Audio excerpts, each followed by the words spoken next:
بسم اللہ الرحمن الرحیم وقالوا اتخذ اللہ ولدا سبحانہ بل له ما في السماوات والأرض كل له قانتون۔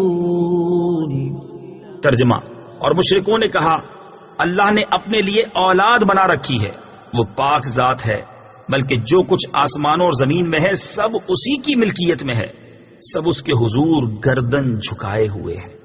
سبحانہ، اللہ پاک ہے۔ تفسیر صراط الجنان میں ہے یہودیوں نے حضرت عزیر علیہ الصلوۃ والسلام کو اور عیسائیوں نے حضرت عیسیٰ علیہ الصلوۃ والسلام کو خدا کا بیٹا مانا، جبکہ مشرکین عرب نے فرشتوں کو خدا کی بیٹیاں قرار دیا۔ جیسا کہ تینوں چیزیں قرآن پاک میں مذکور ہیں، ان سب کے رد میں یہ آیت نازل ہوئی۔